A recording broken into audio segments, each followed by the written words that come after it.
क्या झारखंड में आदिवासियों की सदियों पुरानी पहचान, उनकी संस्कृति और उनके हक अधिकारों पर कोई बहुत बड़ा संकट मंडरा रहा है? पूर्व मुख्यमंत्री चंपई सोरेन के एक ताजा बयान ने झारखंड के सियासी गलियारों से लेकर आदिवासी गांवों तक एक ऐसी बहस छेड़ दी है जिसने कई गंभीर सवाल खड़े कर दिए हैं। आज हर कोई ये जानने को बेताब है कि आखिर अचानक ऐसा क्या हुआ कि झारखंड के चर्चों की बढ़ती संख्या और जमीन के पट्टों पर इतनी बड़ी उंगली उठने लगी। क्या धर्मांतरण के नाम पर आदिवासियों की पारंपरिक व्यवस्था को धीरे धीरे खत्म किया जा रहा है? और सबसे बड़ा और चुभता हुआ सवाल, अगर कोई आदिवासी अपना धर्म बदल लेता है तो क्या उसे मिलने वाला आरक्षण और संवैधानिक अधिकार तुरंत खत्म हो जाना चाहिए? नमस्कार, आप देख रहे वाइबिन बिहार झारखंड। मैं हूं आपके साथ मुदिता त्रिपाठी। झारखंड के आदिवासी इलाकों का इतिहास हमेशा से आपस में मिलजुल कर रहने का है। गांवों में एक तरफ जहां प्रकृति की पूजा करने वाले सरना स्थल, जाहिर स्थान और मांझी थाने, वहीं दूसरी तरफ मूलवासियों के मंदिर भी इसी सामाजिक जीवन का अहम हिस्सा रहे। लेकिन पिछले कुछ समय से इस पारंपरिक ताने बाने के बीच एक नई बहस ने जन्म ले लिया। इस पूरे विवाद की जड़ में यह बड़ा तर्क सामने आ रहा है कि इस लंबे सामाजिक इतिहास में कभी भी एक समुदाय ने दूसरे की जीवन शैली को जबरन बदलने का कोई अभियान नहीं चलाया। लेकिन पिछले कुछ सालों में मिशनरी गतिविधियों के कारण जिस तरह से चर्चों की संख्या में अचानक भारी इजाफा हुआ है, उसे सिर्फ एक धार्मिक विस्तार के रूप में नहीं देखा जा सकता। आरोप लग रहा है कि पिछले करीब 180 सालों से चल रही इन गतिविधियों के कारण लाखों आदिवासियों का धर्मांतरण कराया गया, जिससे उनकी पारंपरिक सामाजिक व्यवस्था बेहद कमजोर हो गई। इस बहस का दूसरा सबसे बड़ा पहलू यह है कि आखिर आदिवासियत असल में है क्या? आदिवासी संगठनों का ये साफ मानना है कि आदिवासियों की पहचान को सिर्फ किसी जाति या धर्म के चश्मे से नहीं देखा जा सकता। ये एक पूरी जीवन पद्धति है जिसमें प्रकृति की पूजा, उनकी भाषा, लोक संस्कृति और जन्म से लेकर मौत तक के पारंपरिक रीति रिवाज शामिल है।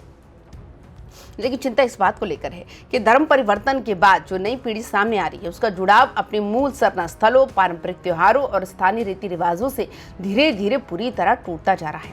यही से शुरुआत होती है सबसे विवादास्पद मुद्दे की, यानी आरक्षण और डिलिस्टिंग की मांग की। सवाल ये उठाया जा रहा है कि जो लोग खुद को आदिवासी पहचान से अलग करके एक धार्मिक अल्पसंख्यक घोषित कर चुके हैं, क्या उन्हें अभी भी आदिवासियों को मिलने वाले आरक्षण और विशेष अधिकारों का फायदा मिलते रहना चाहिए? इसी आधार पर अब संविधान के अनुच्छेद 342 में संशोधन और डिलिस्टिंग की मांग बहुत तेजी से जोर पकड़ रही है। समर्थकों का दावा है कि आरक्षण आदिवासियों की अनूठी संस्कृति को बचाने के लिए मिला था, इसलिए जब संस्कृति ही छोड़ दी तो आरक्षण कैसा?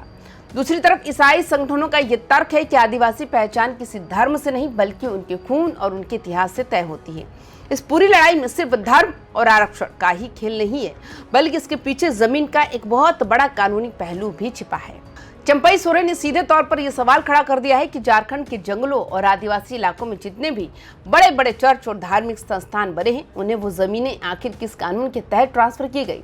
क्या ये पूरा खेल झारखंड के सबसे बड़े भूमि कानूनों यानी CNT और SPT एक्ट का उल्लंघन करके तो नहीं रचा गया? झारखंड में जमीन सिर्फ कोई प्रॉपर्टी नहीं होती, बल्कि आदिवासियों की पहचान और उनके वजूद का हिस्सा मानी जाती है।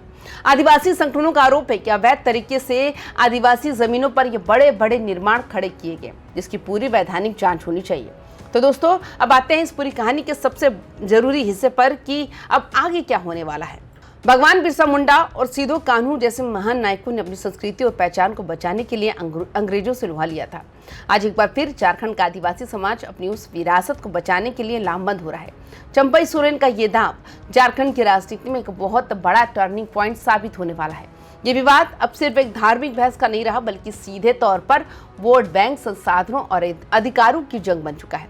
आने वाले समय में डिलिस्टिंग की मांग को लेकर आंदोलन और तेज होंगे, जिससे राज्य की सामाजिक और राजनीतिक संरचना पूरी तरह से बदल सकती है। तो आपको क्या लगता है, क्या धर्म बदलने के बाद आदिवासियों का आरक्षण खत्म हो जाना चाहिए? अपने विचार नीचे दिए गए कमेंट बॉक्स में जरूर साझा करें। अपने जिले के नाम के साथ हमसे जरूर शेयर करें। बाकी तमाम खबरों के लिए देखते रहिए वाइबिन बिहार झारखंड। जोहार।